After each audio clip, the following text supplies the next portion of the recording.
हमारी संस्कृति, हमारे संस्कार सदा रहें हमारे साथ। सब्सक्राइब करें तिलक। दोस्तों, लखनऊ से 80 किलोमीटर दूर सीतापुर जिले में गोमती नदी के बाएं तट पर एक प्रसिद्ध हिंदू तीर्थ है जिसे नैमिषारण्य धाम के नाम से जाना जाता है।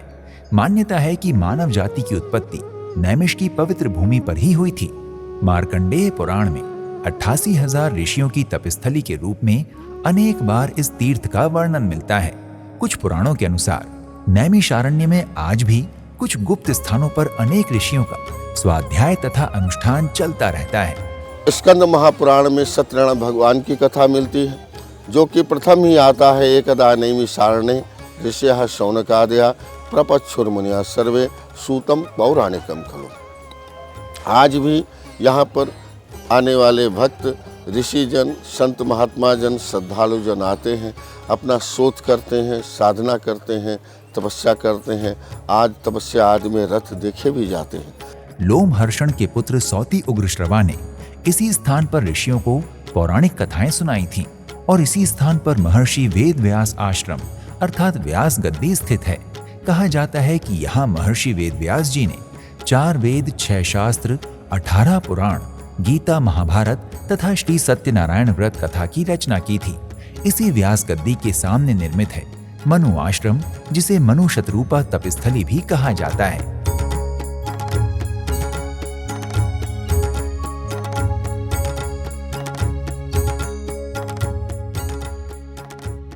मान्यता है कि मनु शतरूपा ने इसी पवित्र स्थान पर 23,000 वर्षों तक तपस्या करके मानव जीवन का आरंभ किया था।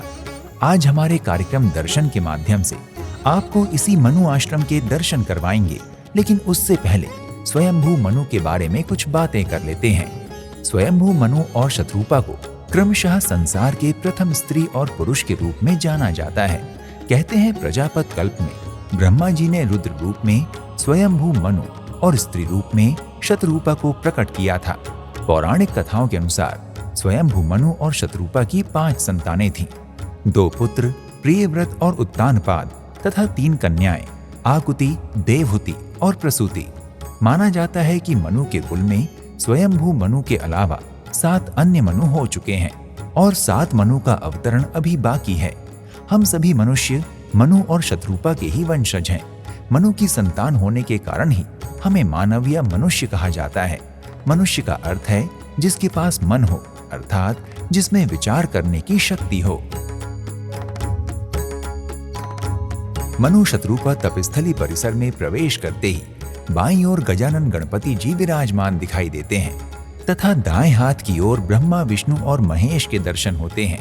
यहाँ इन तीनों त्रिदेवों की खड़ी मुद्रा में चतुर्भुज प्रतिमाएं स्थापित हैं।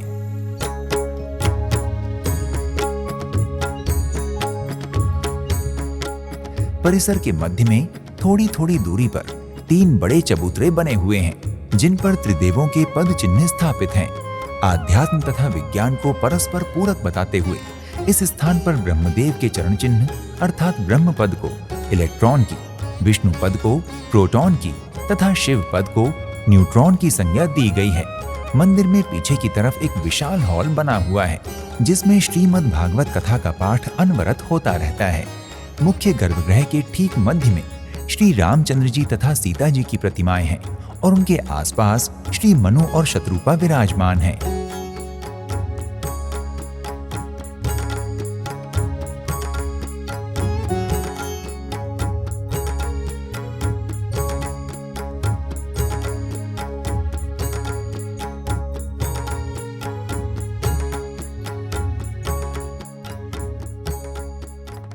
गर्भगृह के बाहर बजरंगबली की विशाल प्रतिमा है।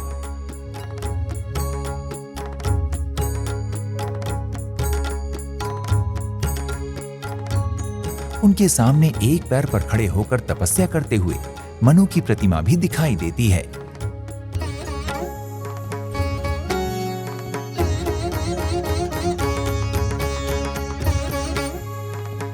दोस्तों, आज आपने हमारे साथ हमारी मानव प्रजाति के उद्गम स्थल के दर्शन किए। हमारी सलाह है कि आप यहाँ व्यक्तिगत रूप से भी अवश्य पधारें। इस स्थान पर आकर मन स्वतः ही ईश्वर से जुड़ जाता है और हृदय को अद्भुत आध्यात्मिक शांति का आभास होता है। भारत देश के ऐसे ही अनेक मंदिरों के दर्शन करने तथा उनसे संबंधित जानकारियां प्राप्त करने के लिए कृपया हमारे चैनल को सब्सक्राइब करें। शीघ्र ही आपसे एक अन्य धार्मिक स्थल की यात्रा पर फिर से भेंट होगी। प्रणाम। इति शुभम।